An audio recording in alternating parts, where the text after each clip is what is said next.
Эпизод 4 с Александром Гущиным на английском, да. Смотрите полное содержание передачки в описании внизу под окошком в YouTube, где знаете, надеюсь.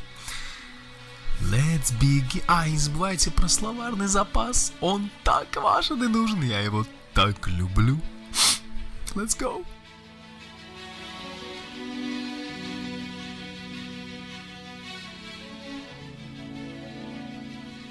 Here's the fourth one. Alexandr Gущин is back, and there's nothing you can do about it.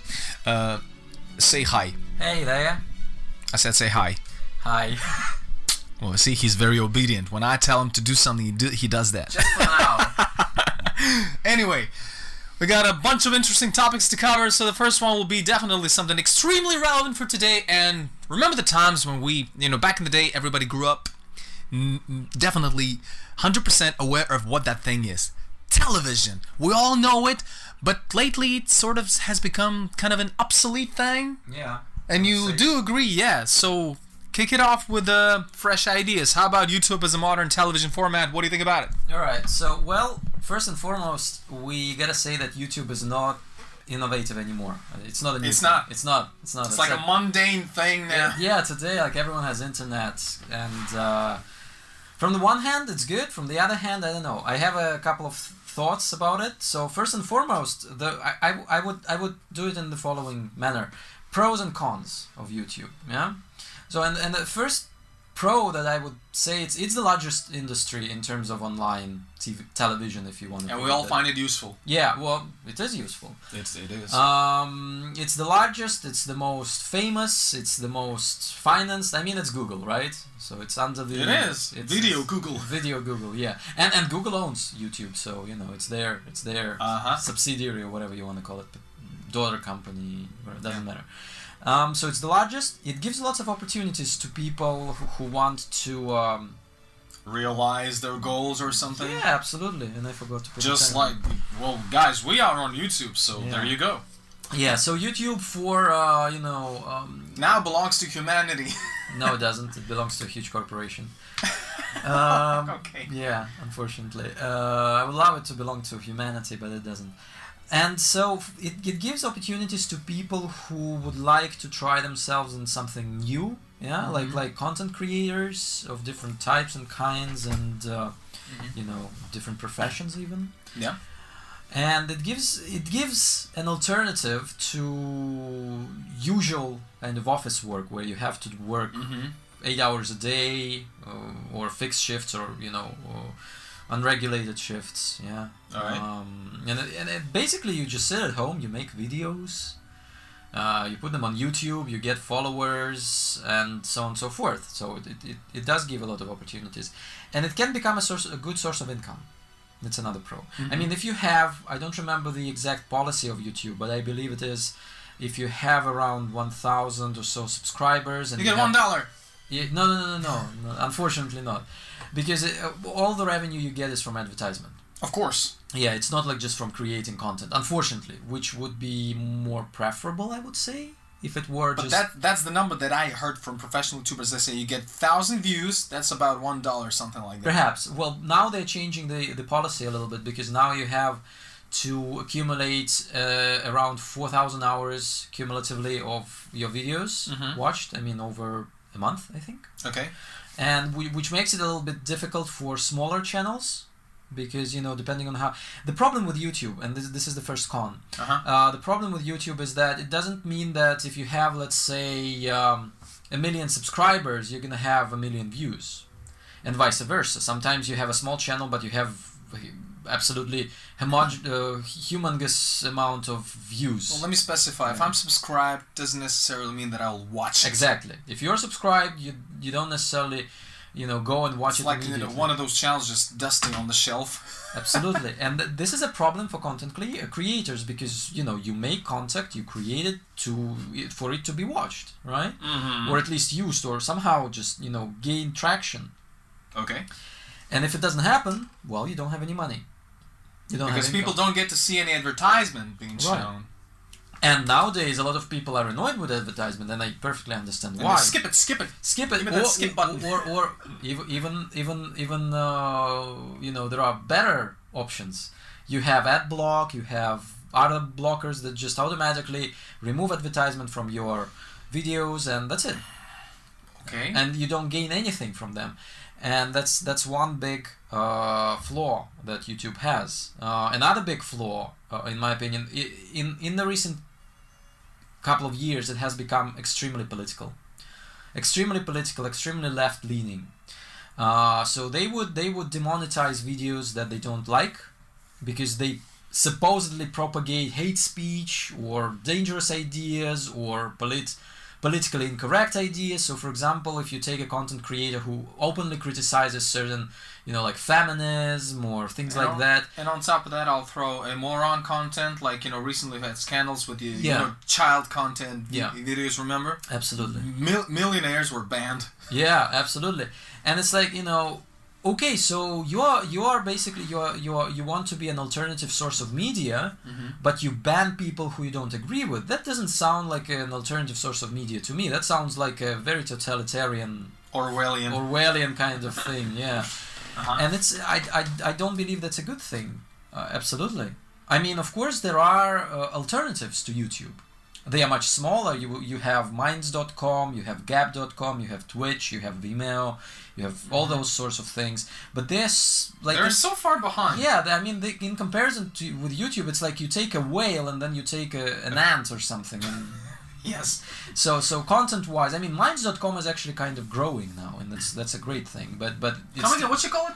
Minds.com. Okay, I'll check it out. Yeah, it's a new kind of social/video network. Okay, go on. Yeah, and it's growing, which is a great thing. Minds, not mind. Minds. Go on. Yeah, and it's a great thing. It's great that YouTube has competition, but the problem is that YouTube is so much more financially, profitable to Google. That Google can just, choke those smaller companies. Just buy them out or do whatever. Yeah, that's the one. And And as we already said, it's part of a huge corporation. It's part of a corporation that wants to control the world. And if they want to control the world, because Google absolutely does want to control the world, or at least some part of the world, some part of how people think and behave and what they say, so on and so forth. That's why it's politically... So are you saying Google won the war with Facebook? Facebook and Google are allies, I would say. Already? I thought they were... No. They are essentially pursuing this, if not the same, then similar goals. Okay, go on. If not the same, then similar goals, and that's very scary because both of them are extremely big corporations and they have their own agenda. So we're talking about cons. Yeah. So who's controlling? Who's controlling them? Who's in control? Yeah. I guess the elites, the political elites who have certain agenda of their own in their minds. We're talking about controlling censorship. Censorship, yeah. And even like wrong thing, if you remember this Orwellian term, wrong thing. Yeah. Yeah, newspeak, all that. It's here. It's essentially here, and YouTube is one of the big perpetrators of that. Oh, all right. Unfortunately, so is that the only con? No, it's not the only con. It's first of all, it's extremely political. It doesn't give you opportunity to make money on content rather than advertisement, which can be extremely damaging to smaller channels. I mean, that's essentially why you're doing this. Okay. And it has lots of worthless content. Oh yeah. Absolutely, like the majority garbage. Garbage. Cat videos. Come on, seriously? Well, I mean, okay, cat videos don't attack cats, come on. Okay, cats have nothing wrong with you. Absolutely. No, I'm not attacking cats. I love cats. I have a cat. But what I'm saying here is that it has a lot of content that is not relevant. That's true. I mean, but they do provide an opportunity obviously, for people to, upload this shitty content. Absolutely, it does. But if I were, like an owner of YouTube, I would want to see each video. No. and I control it. No. I don't think I would. But what I definitely would want to see is a channel where people come to learn and to maybe educate themselves on a number of issues Or have fun. and have fun. Yeah, fun. Because but mostly people are having fun. Absolutely. So make it in such a way, do it in such a way that it is fun and educational. Yeah, and I'm not talking about banning something, God forbid, no.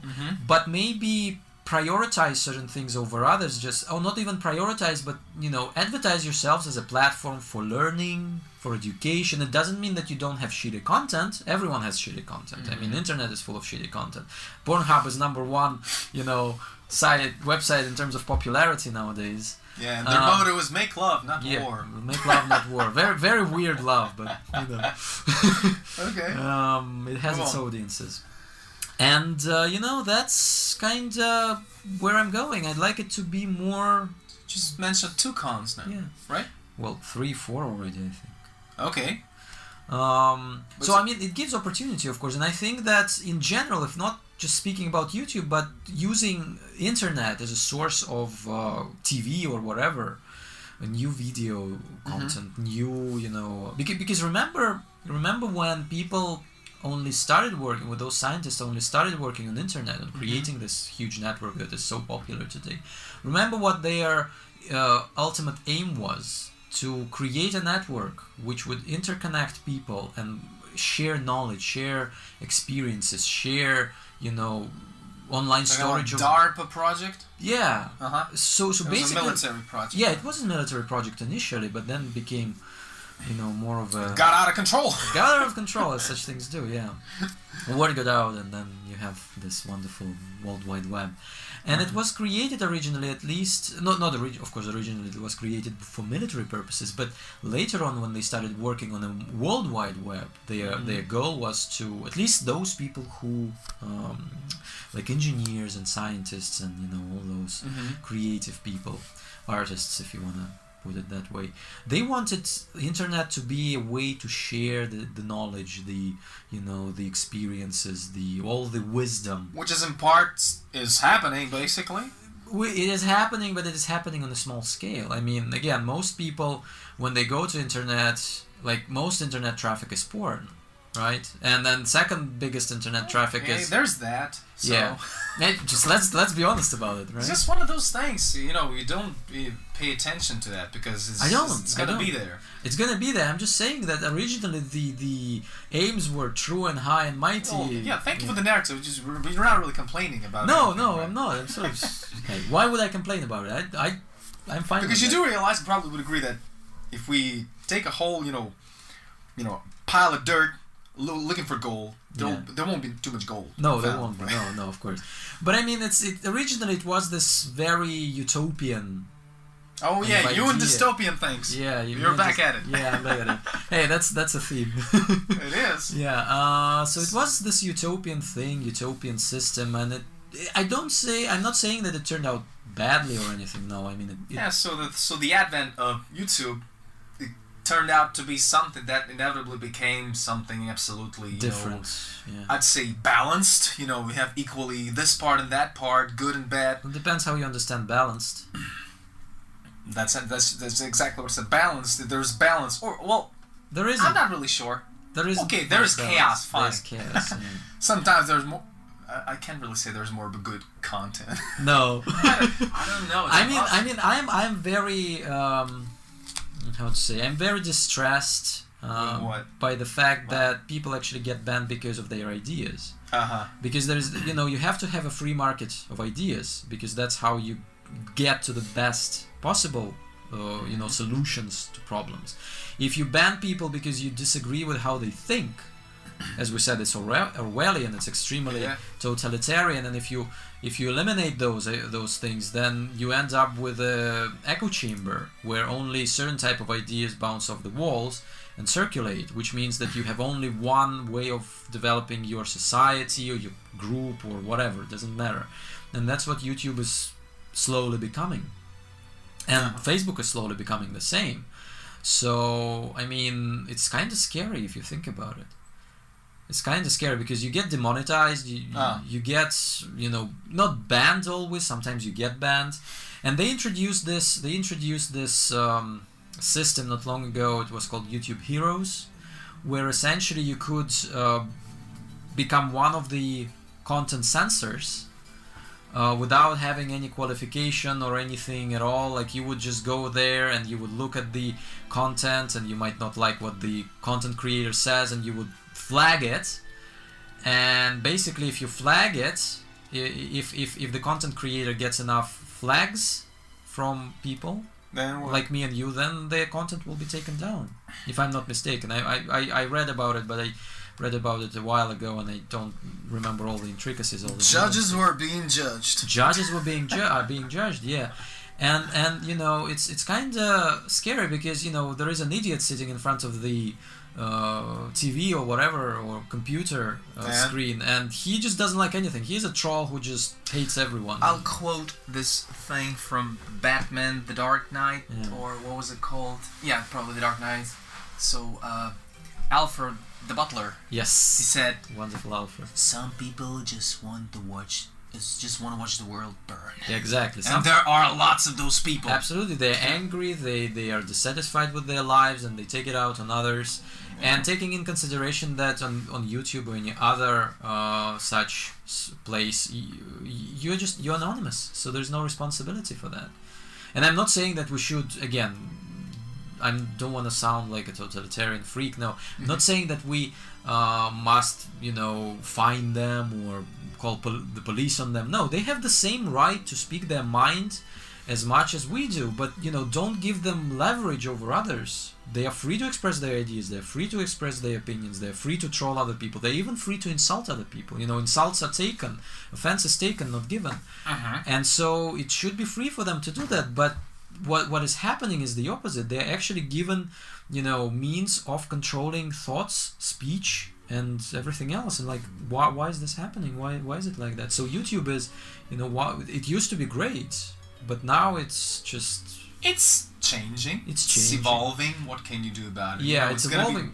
What is going to be like? I mean, that's the scary part. That's the uncertainty here. So on the one hand, of course, it's a good platform for content creators. Absolutely, there's no doubt. It is a social tool, of course. And I'm looking at YouTube these days as something. It's sort of an inevitable phenomenon. Yeah, it had to be there, so it came. No doubt, no argument here. But I'm just saying that I would be more I don't know, satisfied, I guess, or happier if it were less, controlling. Just make it a free platform, not in terms of free that, free like you don't have to pay for anything, but free in terms of make it a free marketplace of ideas, because that's what it's supposed to be, in my opinion. I mean, I can be wrong, of course, and probably the owner of YouTube, or the CEO, which is this lady Wojcicki, I don't remember. She will disagree with me, obviously, but because she would say something like YouTube is a private company, Google is a private company, we can do whatever the hell we want. And from the one hand, yes, maybe, but you're also a public company, and you give public service, and if you give public service, you have to realize that you are not in the position to limit free speech, limit free thought, limit opinions of people. We will segregate them ourselves. Thank you very much. I mean, we don't need you to do that. We can filter bad ideas. We can filter bad opinions on our own. I mean. Yeah, so it's undergoing its evolution, and there's no turning back anymore. We're past the point of singularity, so to speak. Wow, there's the phrase. All right, we'll wrap it up with YouTube, and the second topic will be totally different.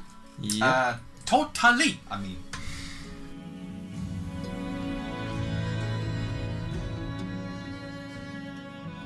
Well, what would you call it? Relationships in the family and with your second half. Well, or with your soulmate. Whoever that can be. So, I'll start off with a question. Talk a little bit about your family. Oh my God. Mom, dad, whatever. Well, my relationships with my family is extremely complicated, I would say. It always is. It always is. I mean, my mother and I, we are not on good terms at all. There are many reasons for that. There are many reasons for that, and I'm not gonna go into that now because No. My dad and I, we used to be on good terms, very good terms. We had lots of in common, and we used to support each other a lot. But as he grew older, he became grumpier and more dissatisfied with the world, and I became more and more adult, and I had my own views. I formed my own view of the world and how things should be done. And I would say we still have a lot of things in common in terms of morality and things like the important stuff, but our views of how life works and how people should interact and communicate are vastly different. Are you talking about them being people formation? Yeah, he's an old-fashioned guy. I mean, he grew up in the Soviet Union. Oh yeah. And our views on that are different. Like how life works, how should people interact with each other? Because, I understand his position, and I still respect him a lot for everything that he has done and given me, and that will never be forgotten. But I'm my own man now, and I have my own opinions, my own. Any siblings? Huh? Brothers, sisters? Well, I have a stepsister from my father's first marriage. She's much older than me.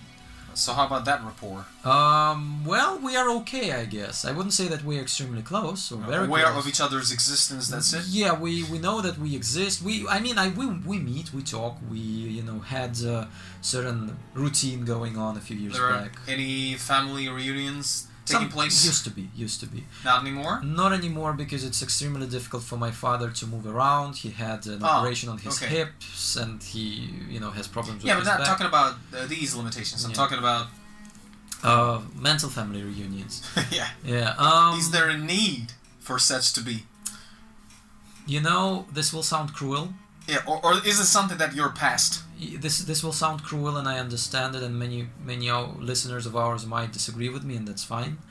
But I believe that you should surround yourself with people who can help you grow. Oh, of course. And when that is no longer the case, you have to go past that. You have to escape that, because that will keep you down. And unfortunately, the situation right now is that my family, as much as I, respect and care for them, doesn't give me that. So I have outgrown them in every possible respect. I don't mean experience, but like my sphere of interests, my professional sphere, they cannot give me anything. And even in terms of maybe some life experience as well, some philosophy, so to speak. And because I have outgrown them in so many ways, not saying I'm better than them, that's not what I'm trying to say. You're different. Just different, yeah. And I have different views and different perspectives and so on and so forth. So, I mean, I have, for example, a nephew who has recently had a daughter. And, I mean, he's a great guy. And I hope he grows into a man, which is even better, greater. And achieves lots of good things. And I really, really hope this will happen. And so I mean, I wish all the best, and I will be there to help if I'm needed, but I'm going my own way, essentially. Let me frame the question here. Sure. Reframe the question. Yeah.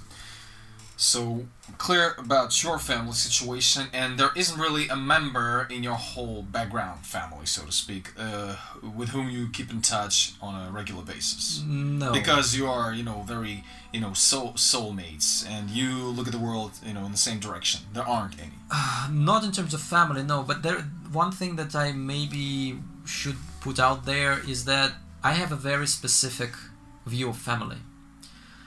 That's where we'll move on to your view of family, like having a wife and kids. Yeah, and not just wife and kids. A family in general as a phenomenon. So a concept, so to speak. Okay. Family institution. Yeah, family institution. A lot of people say that family is just the people that are your blood siblings or blood relatives. I don't believe that's true.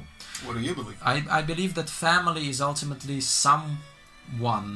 people who make you feel, let's say not make you feel, but who can appreciate the person you are without, telling you that you should change, that you must adhere to a certain philosophy, that you must change because of them, or, like it's seen, they support you. Yeah, so basically they are ready to accept you the way you are. I'm not saying that you shouldn't change. You absolutely should change, but it shouldn't come from outside. It should come from inside. So if you want to change because you want, let's say, that person to be happier, or that you feel that you need to change. It's like the lobster theory. Are you familiar with that? Do tell. Okay, so the lobster theory is a complex thing, but one of the aspects is that, you know, a lobster is a creature that never dies. It's eternal. It lives forever. It dies, but it only dies because it's... yeah, okay. What the hell is going on? Yeah, what is going on? It dies, it lives forever, do something. No. Lobster dies, but it dies only because the shell has become extremely difficult to carry. Okay. Because it doesn't allow the lobster to eat or to move around anymore. So it dies of hunger, essentially. Oh. Right. But it can. What if we help him? Well, I'm getting to that.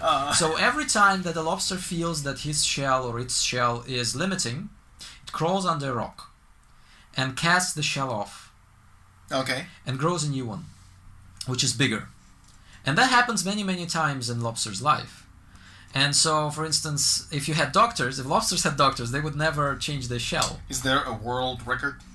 I don't know. Yeah, I guess so. There's one biggest lobster in the world. No, the long liver. Yeah, I guess. Well, I mean, there are lobsters that have lived for 100 years, 120 years. See, yeah. So what does lobster theory have to do with our topic? And it has to do, so you have to cast off your shell when you feel that it is limited. Oh, right. Okay. That's the idea. And a lot of people are trying to limit you. They're trying to keep your shell on you. And and a lot of such people are your family, your blood family, in my experience. I'm not saying that I'm an authority of this, of course not. I know a lot of great families who are supporting and who, you know, help each other and who don't impose anything on each other. But there are a lot of families who do, right? So a family member telling you, I'll support you either way, no matter who you are. Just I like you the way you are, and I want you to be happy. So that's the one. I would say, yeah. I mean, I'm not saying that a family member should be supporting in everything and just, you know, you do drugs and he supports you. No. I think that a family member must or should have some modicum of control, but a control that will make you a better person, not their opinion of you as a better person. That's what I mean. Is important, right? So let's move to your... And that can be a friend. Yeah, definitely. Friendship is a sort of different friendship. If you are friends with your family member, like, you know, your sister, you keep in touch. Yeah. That's the kind of a rapport I've never had. I love my sister, but we're not really best friends per se. No, we don't keep in touch all the time. And let's talk about your perception on a wife and kids perspective. Wife and kids. Well, I'd like to have kids. Divorce. Divorce. Oh, that's gonna be long. Inevitable divorce perception. Yeah, inevitable divorce. Well, maybe not inevitable. I don't know. I want to have kids, and I mean, I am kind of at the point where sometimes I realize, or you know, I realize or catch myself thinking or that, you know, I look at the couple, at a young couple with a kid, and I feel that maybe there's something missing in my life. The problem with me is that I am a sociopath in many ways. And yeah, it's no secret. Playing your games in your apartment. No, not like that. This recluse everybody's afraid of, ordering pizza, boxes piling. No, not like that. No, I'm a highly organized sociopath. Well, yeah, okay. Yeah, but anyway, more on that. And for me, it's sometimes difficult to build relationships, especially with women, because, you know. Yeah, what's the problem? Yeah, the problem is that just, you know, I'm extremely critical of myself, and as such, I'm extremely critical of people around me, which is contradicting in terms of like what I've said before. And we're not taking them the way they are. Yeah. And I understand. Need to change. I understand that. I perfectly understand that. And I mean, in my past, I had several relationships. And, you know, the problem with me is, I guess, is that I cannot really fathom love. So there are many females whose brain you over-loved, so to speak, and they got tired of it? No, I The can't. brain no. lover.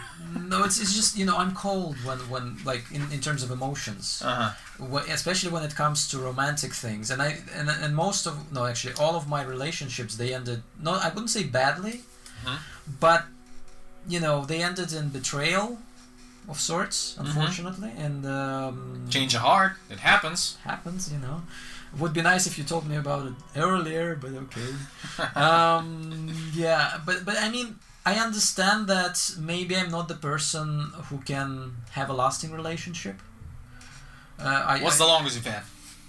4 or 5 years. That was my first well, actually, yeah, the very first relationship. Oh, okay.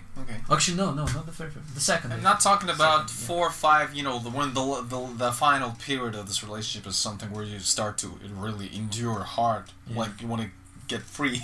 No. I'm a very patient man. I mean, it's okay for me. I mean, I get the problem. Another problem with me in a relationship is that I get tired of people after a prolonged period of time because most of the time I outgrow them intellectually. Nice, like that. Yeah, and because I'm always looking for things to improve myself. I'm always looking for things to get better at something. You're very sensitive in terms of somebody's intellectual, unfortunately, intentions. Do they stop or do they grow? Yeah, I have to, take in consideration the girl's intellect if I'm having a relationship with her. And once there is a point where we don't have a connection intellectually, that's where the relationship stops for me. Anyway, I can keep kind of simulating or something like that, but inside I know that that's it for me. So the girl's intellect for you, that could be a very sexy factor, so to speak. Yeah, I love girls that are smart. I mean, it's my soft spot. Gives you, so to speak, G-spot of your mind, so to speak. So, yeah. And a lot of friends of mine, very good friends of mine, they told me, what, you should rethink your philosophy because that's not gonna bring you any happiness, and I understand that, but I cannot change who I am. Not because that is something fundamental for me. I do. It's something very fundamental, and it's a core thing. I can change things around it. I can, place them in a different order, change my perceptions of things, so on and so forth, but I cannot change who I am at heart.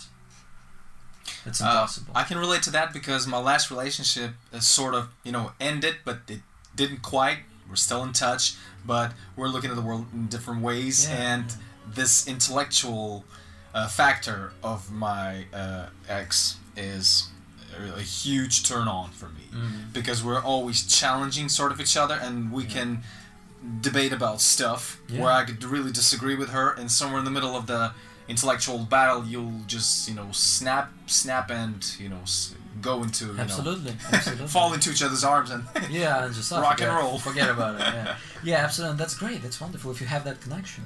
But I unfortunately never had that connection with any of my girls.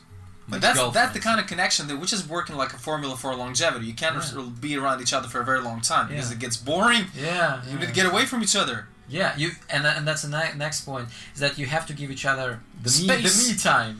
The me time. The me time, because otherwise you just grow bored of each other, and you get used to each other, and there is no spark anymore. So I do believe that in any relationship you need to have your own space, your own time. And that's fine, because it's a problem, I guess, or not I guess, but I think it is a problem of sorts, because a lot of women, they want you all to themselves. And it's not a bad thing. I'm not saying it's a bad thing. It's in their nature. It's fine. It's okay. But at some point, you have to sit down and talk and say, dear, I love you a lot. I adore you. I cherish you. But we need to take some time for ourselves. I'm not saying about breaking up or anything, but let's spend the weekends separately, for instance, or a day separately, at least a week. So we can do our own stuff. We can tend to our own interests, our own hobbies, and it's great if you have common hobbies. I mean, that's wonderful. If you're interested in the same things, you can do it together, and that's wonderful. That's great. That's one of those connecting factors.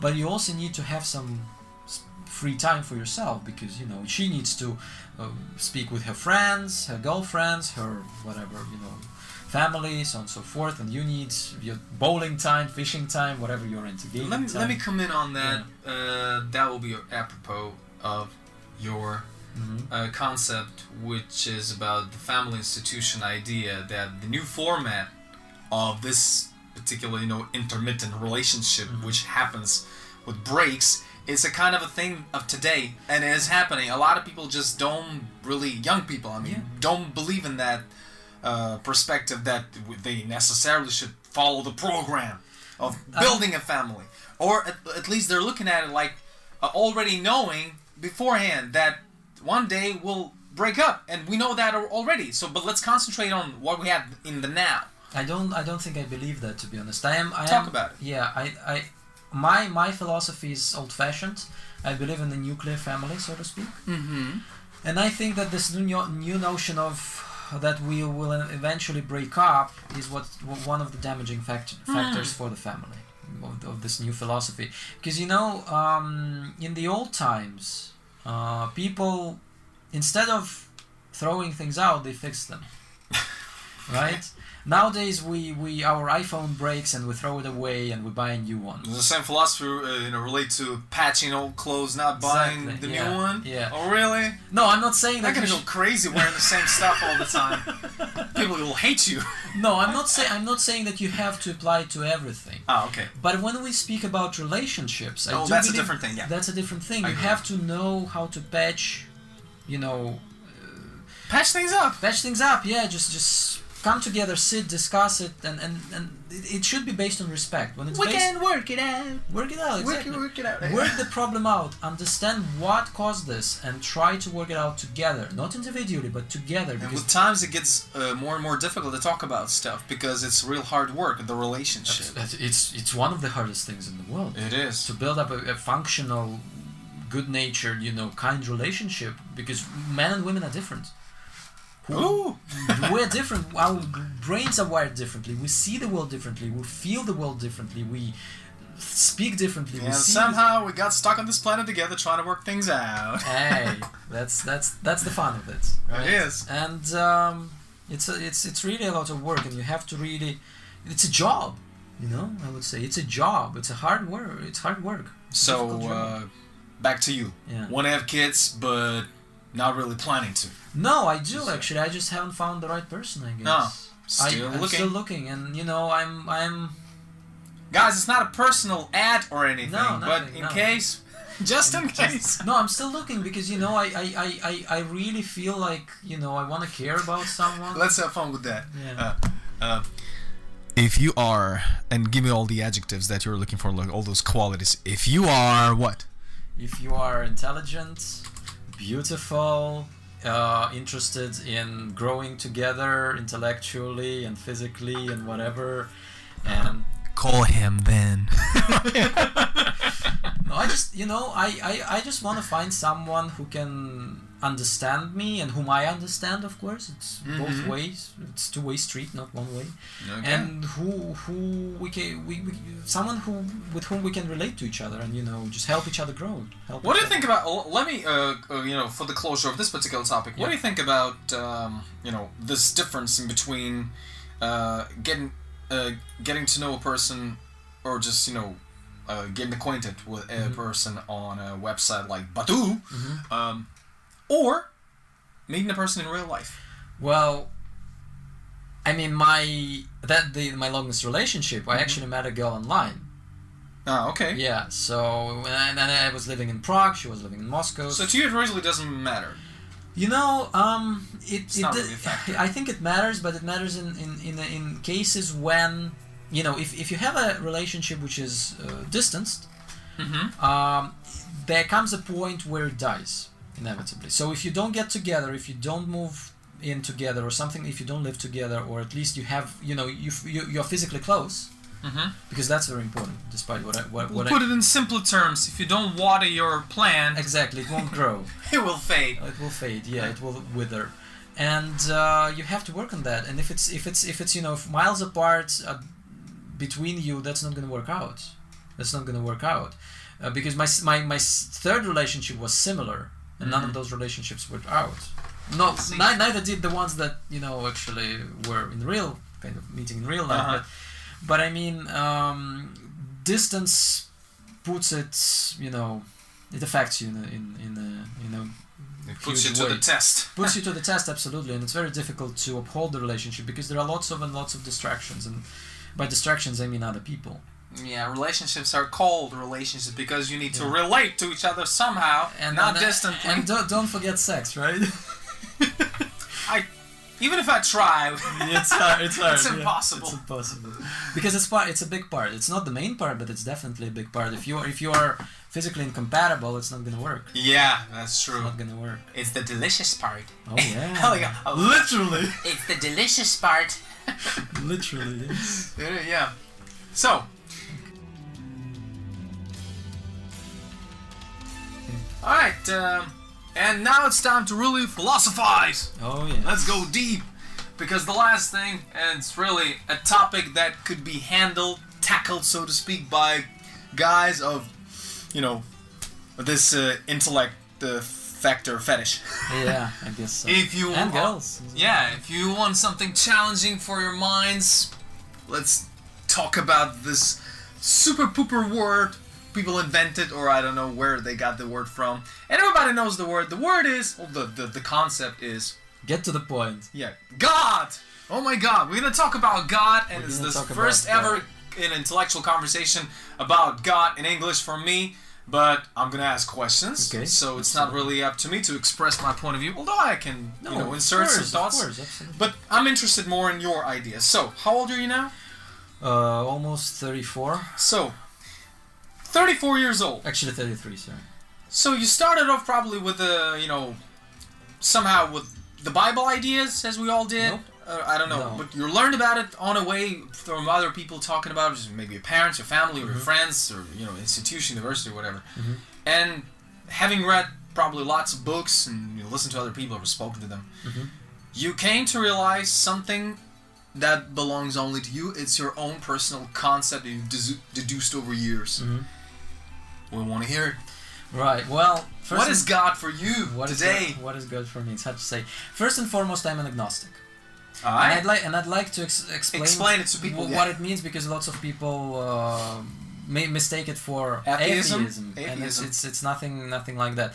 An agnostic is a person who doesn't know. Essentially, he or she does not say that God does not exist, and neither does he or she say that God exists. There is a possibility of a higher being existing, and that's fine. Everyone is free to believe whatever they want. Okay. And that's my position. I don't know. Maybe some higher power exists. I would maybe even like for some higher power to exist, but I don't know whether it does, because I personally have never seen or felt or heard. Are you streaming right now? I'll try. Okay. A little bit. Just don't pay attention to that. Just don't lose the thought. I'm not. Never. Okay. And I have no, let's say, arguments for or against, because I just God, the concept, like the idea, the existence of God. Yeah, because I have never seen him. I've never felt him. I've never come across, Yeah, as the one comedian asked, have you looked? Yeah, well, not really, no. I haven't. And maybe that's why. But, I never felt like I need spiritual guidance, to be honest. I mean, I'm baptized. I was baptized in a relatively sentient, so to speak, age. Okay. I think I was either 14 or 15, or something like that, and it wasn't my initiative, to be honest. Yay. Go on, just keep it going. It wasn't my initiative. I just went along with that, but I never was. But you were asking questions on like people talk about this. Not really. I never thought about it. What did you think about growing up, thinking about this idea, like there is somebody up there? I never believed that there is somebody up there. Really? Never. Like not the very first day you never bought the idea. No. I'm a rational kind of guy, and I like to rationalize things. And when I started rationalizing religion, I understood that religion is, and I'm not talking about faith. Now, I differentiate between faith and religion. Religion uses faith as leverage to control other people's thoughts and ideas, and behavior. That's how they explained it historically, that somebody who was in charge of large masses of people had to come up with something, tell them something, so create this idea of authority that they cannot really that they cannot know, that they cannot explain. And it's a nice idea. I mean, it's if you look at it, it's a genius idea, genius invention. But religion, for controlling others. But I don't think that it is necessarily always good for you, because if a lot of people who are religious and who are into that, they haven't even read the Bible, to be honest. Have you read the Bible? Yes. Really? Yes. You examined it? Yes. You know everything about it? No. I'm by no means a scholar of the Bible, but I did read the Old Testament and I did read the New Testament in both English and Russian, and I also studied a lot of myths. And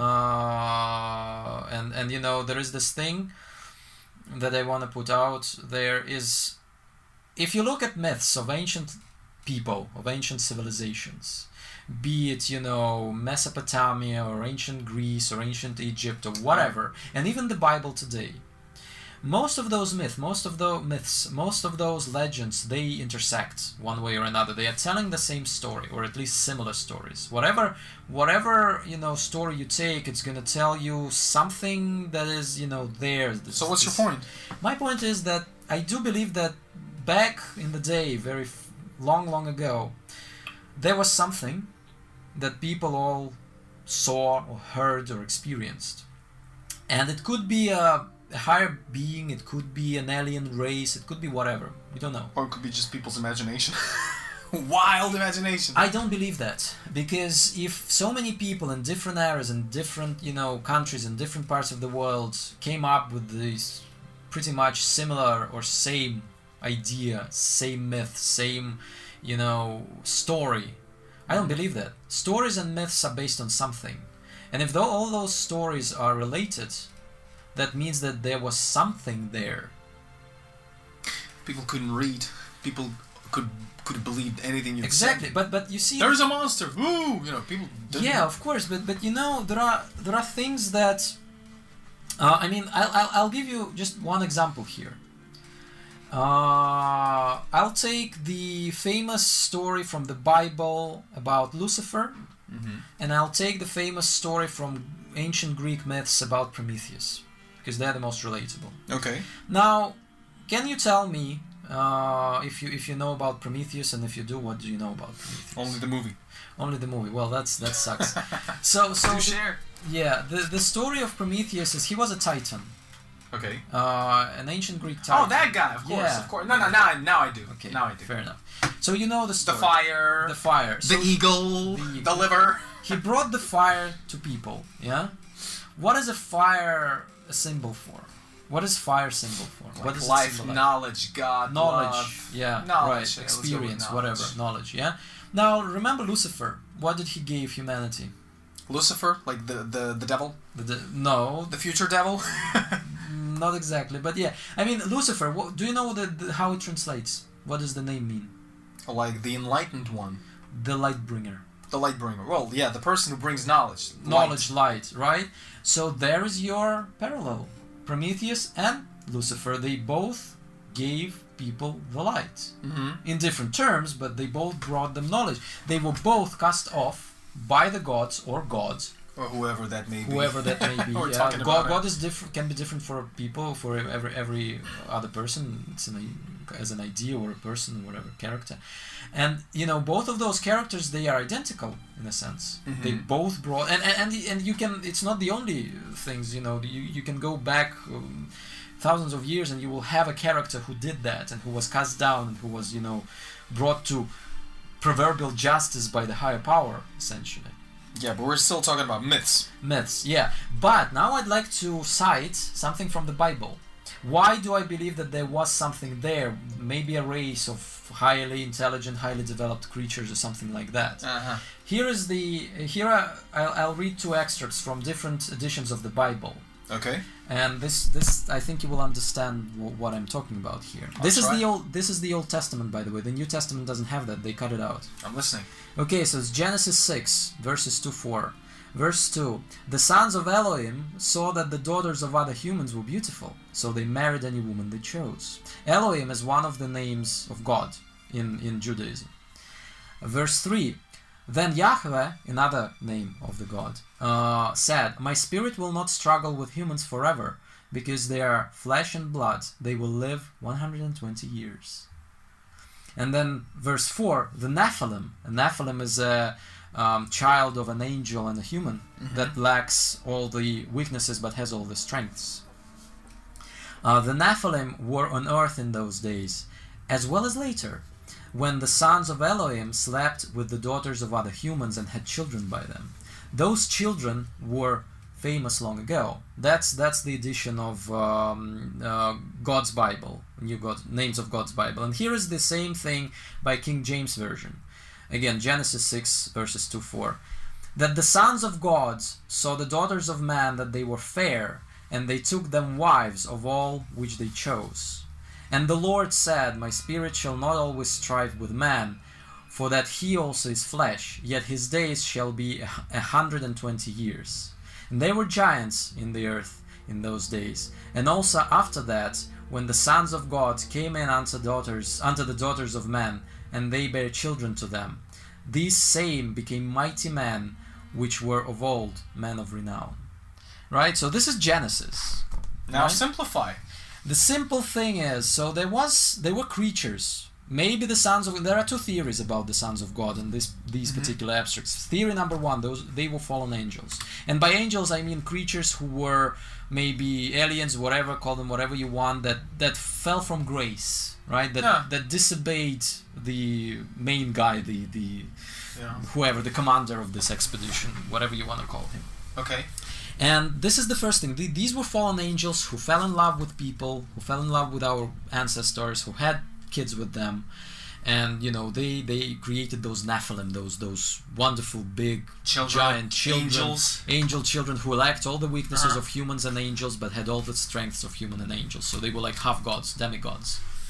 Right? Another theory here is that they are talking about the sons or like believers, believers in God, or the descendants of Enosh. Enosh was the son of Seth, who was the third son of Adam and Eve. Yeah, and so the followers or the descendants of Enosh, the believers who believed in God and Yahweh or Elohim or whatever, and they like fell from grace because they started having children with non-believers, and that basically polluted the blood or something like that. But I would say, personally, I adhere to the first theory myself, because I do believe that there was something there, maybe some kind of highly developed, technologically and intellectually highly developed race that came down and experimented, and this happened, and now we are kind of here at one big experiment and ant farm.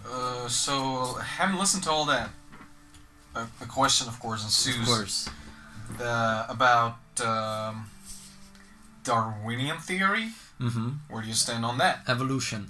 Well, evolution doesn't disprove the possibility of creatures like both things happen at the same time? Maybe one thing was provoked by another.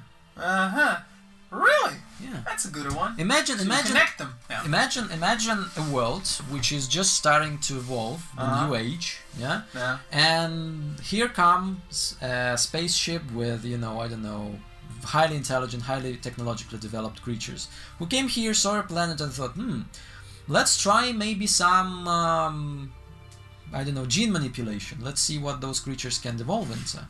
And so because they were highly developed technologically, they may have, surpassed us by millennia at that point. And they decided to start manipulating genes and developing certain traits in... Guys, this is all in the theory. You're hypothesizing right now. Yeah. We don't know. We haven't Exactly. looked back then. I love talking about things that I will never be able to prove in my lifetime. Maybe you will. Maybe by the time you are In a higher consciousness? No. I mean, maybe someone will finally invent time machine and we could. Really?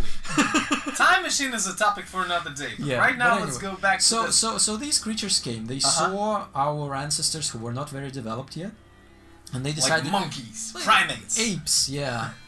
And they decided let's help them a little. Yeah, let's see what's gonna happen.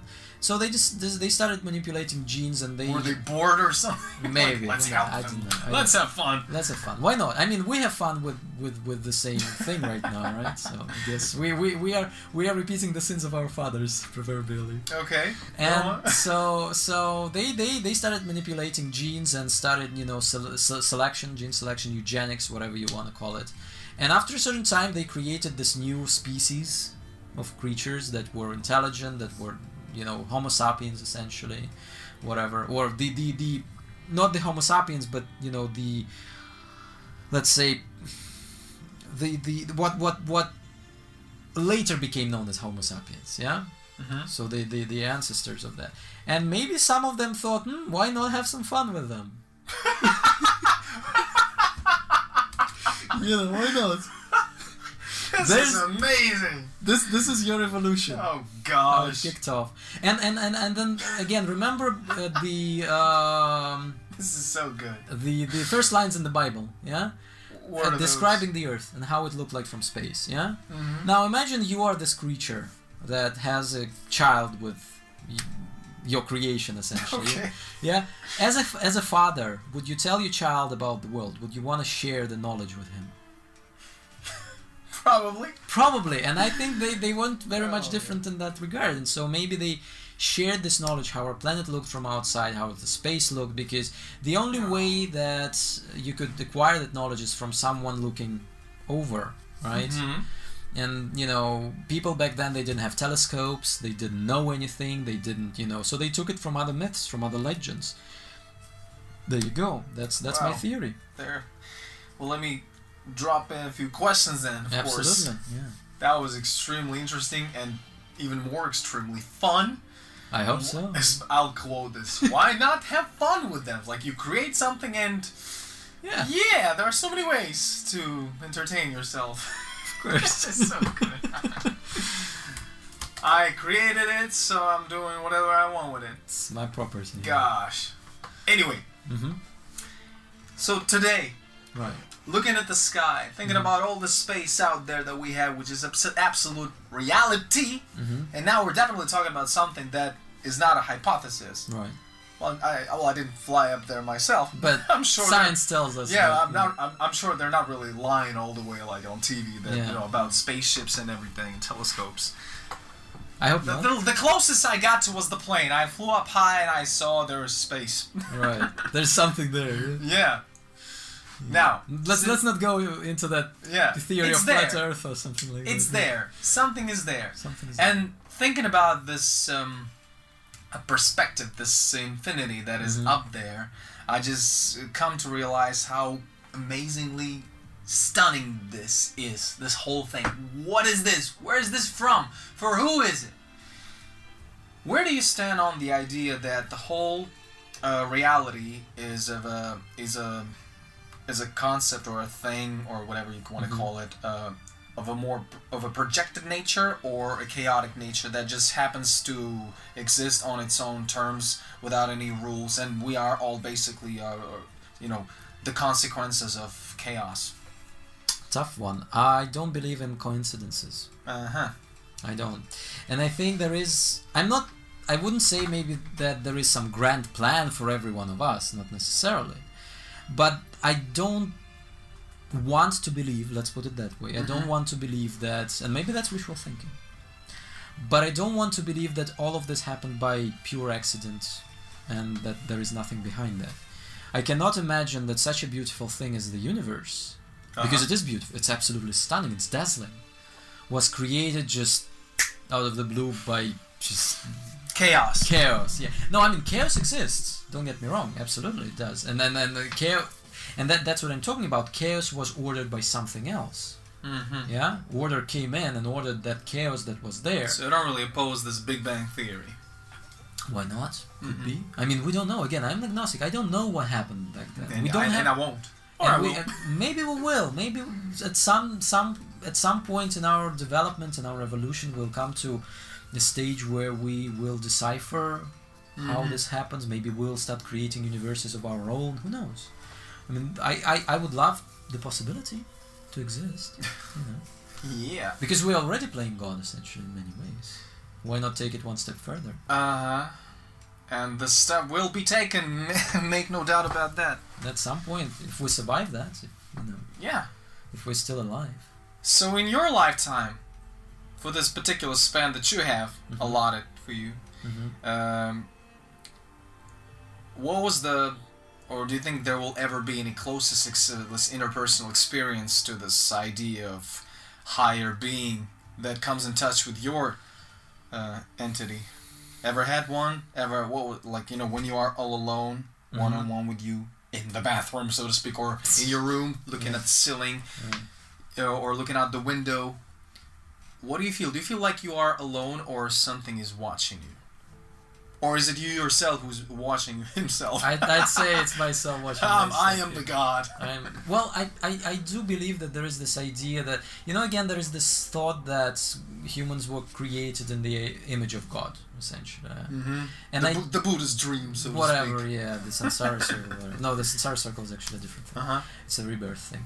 But I do believe that many people misinterpret that. I think that, and again, that might be just a wishful thinking, but I think that partially, at least, humans are gods in themselves, essentially. Because all together, one big sentient being that's just lost its connection with the main core of whatever, and now we're just running amok.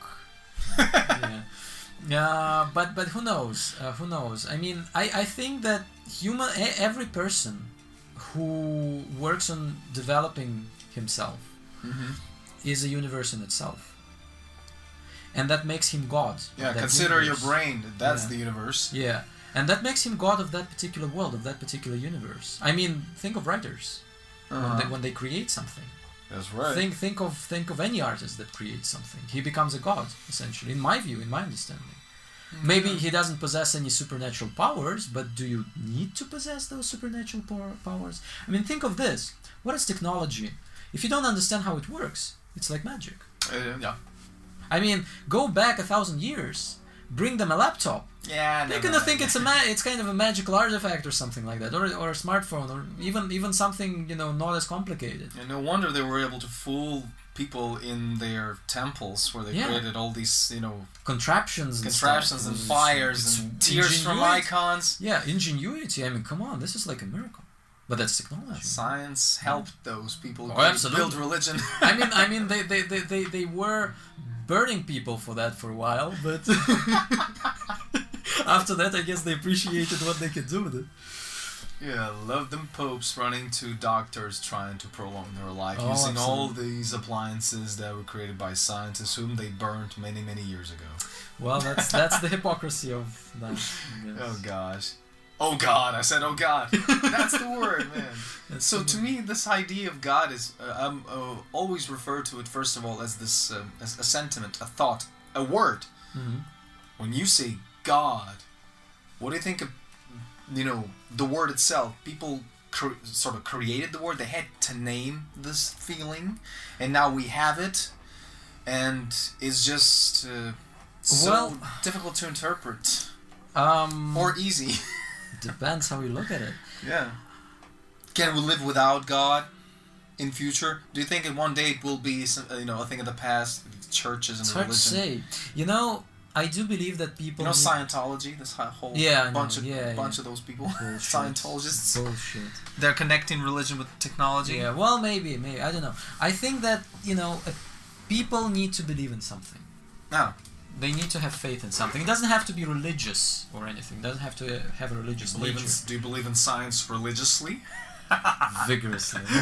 Religiously, like when they. To me, Scientology is a thing that when they see that technology is evolving and they try to catch up with it, Yeah, and God is there too. Yeah, maybe. Who knows? I mean, Jesus said, pick up a rock, I'll be there. Cut a tree, I'll be there. Essentially, that's from the Bible. And he also said you don't need temples to worship me, or even worship me. I mean, don't worship me because I'm not there. So you do respect anybody who is piously religious? I respect anyone who is religious, or let's say pious. Let's just use the word pious, because religious, I have a negative view of that. It has a negative connotation in my understanding. I do respect anyone who is pious, but who is intelligently pious. Okay. I don't like fanatics. Like bigots. Bigots, yeah. I don't like those people, because what they are doing, essentially, they are taking an idea and they are twisting it to suit their own needs and their own goals. And I don't think that idea is something that is supposed to be used that way. Yeah, we'll teach the audience the new word. There's a word called to proselytize. Aggressively introduce people into something, and you could take control of their minds. And they basically lose the basis for independent thinking. Or there is this indoctrination thing going on. So have you been approached by proselytizers? Well, not religious ones anyway. Well, they couldn't have succeeded in any ways. I don't You were already protected by your own concepts. Yeah. No, I mean, I would ask them a couple of questions that would just...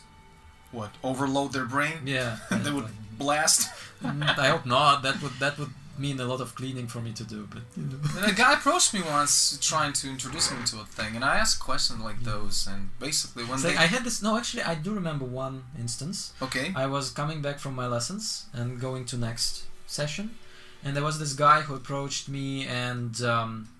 he wanted you the good news. Yeah, bring you the good news about the gospel. The gospel of God. No, actually, he was trying to sell me on the idea of samsara circle. Oh, okay. Circle of samsara, and he was trying to give me a book, and I didn't ask him any questions because I didn't have much time. But what I said is like, I told him, well, young man, I don't really have time right now to talk with you about that because I have to get to work. But maybe we'll talk about it next time. And he was like, when will the next time be? And I said, well, in our next life.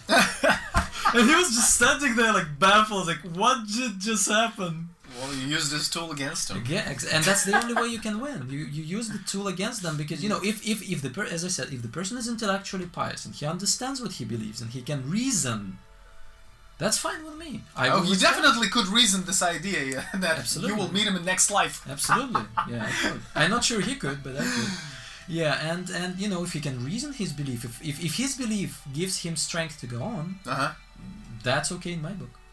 That was a hell of a conversation. Yeah. I enjoyed it most, and I'm not sure if what are the ramifications are, like, or maybe some subtopics we could have developed sometime in the future about God, but I do love talking about essential things that surround me every day, and I'm just... Well, those are the important ones. Yeah, the most important ones, definitely. That's an extremely, very interesting basis for the language to develop. Absolutely, yeah. Because I heard you mention a couple of words that I really didn't understand, but I'll ask them later. Okay, sure, anytime. That's the learning, guys. That's amazing. Well, it's time to wrap this up, and now we have our 4th episode.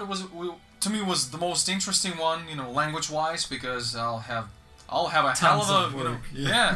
So many jokes and vocabulary stuff to learn, guys. Stick with us. We really want to give you some quality, and that's the idea, that we want to be developing the content. Yep. So for now, we're just starting with vocabulary, words. Listen to it, practice your listening comprehension and stuff, and maybe offer some ideas if you can. Absolutely, we'll love to hear them. Yeah, maybe we'll use this material for some lessons or something for advanced users. Why not? Why not? It's a good thing. Yeah. It's a good idea.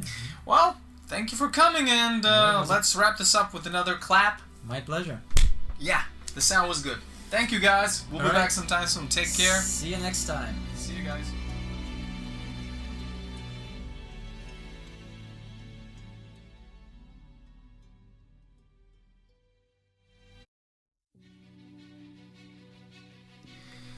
Итак, в продолжении нашей передачки я хотел бы пополнить наш словарный запасик в очередной раз. Как же я это люблю, вы себе не представляете. Obedient. Послушный, податливый. Obsolete. Устаревший. Технология там. Subsidiary – дочерний, как предприятие. Shift – смена, ночная, например, на работе. Revenue – доход. Dust on shelf – пылиться на полке. Adblock – блокировка реклам. Remove adverts – убирают рекламные объявления. Demonetize – лишают дохода, денег. Propogate – продвигают, распространяют. Channels were banned – каналы были забанены, запрещены. They are so far behind – они настолько отстают. Content-wise – в плане контента. Choke – придавить, задушить. Allies – союзники. Pursue goals – преследовать цели. Pros and cons – за и против, плюсы и минусы. Так. Worthless – то есть бесполезный, не имеющий ценности. Ultimate aim или goal – универсальная цель. Share knowledge – делиться знаниями. Advent of – пришествие. Inevitable – неизбежный. Chaos – хаос, бардак, беспредел. Bounce off the wall – отскочить от стенки. Judges were being judged. Судей судили, да. Take into consideration – прими во внимание.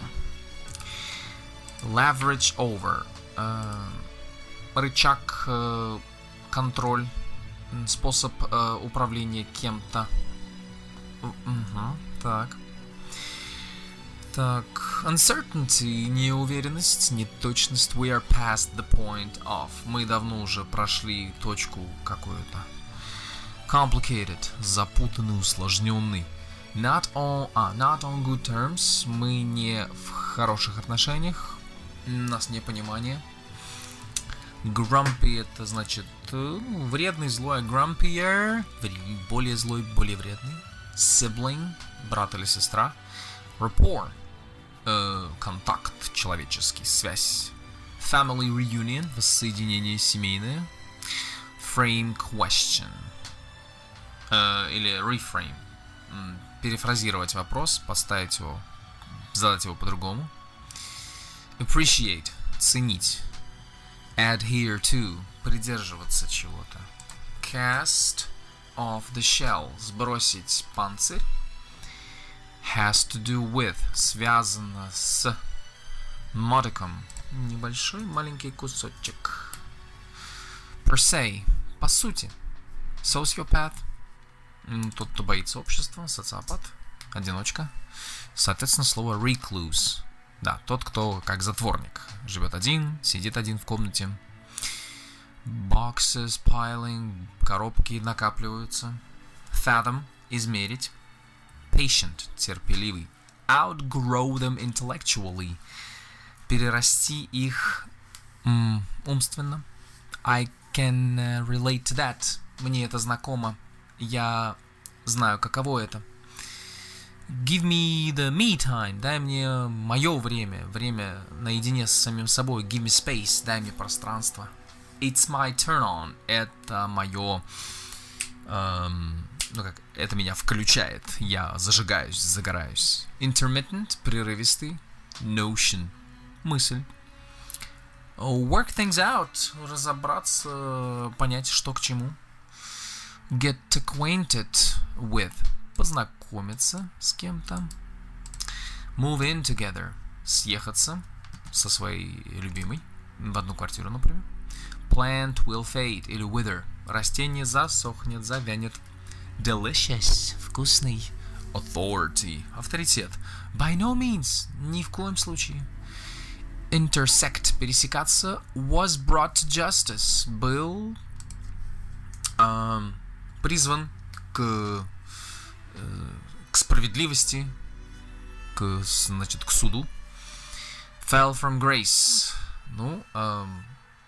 Унизились, опозорились, были изгнаны. Ancestors. предки. The question ensues. Вопрос следует. Как что-то логическое. Далее. Gene. Гены. Species. Подвид, виды животных. Скорее, просто виды животных. Еще произносится часто как species. Hypotheses. Гипотеза. Предположение. Infinity. Бесконечность. Stunning. Поражающий умы. Шокирующий. Потрясающий. Tough one.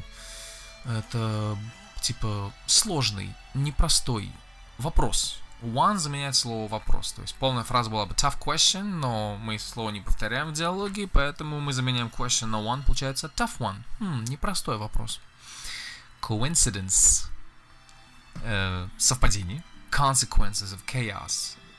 Следствие хаоса. Dazzling. Опять же, как и stunning. Ошарашивающий такой. Я даже не знаю, есть такое слово или нет. Потрясающий. Шокирующий.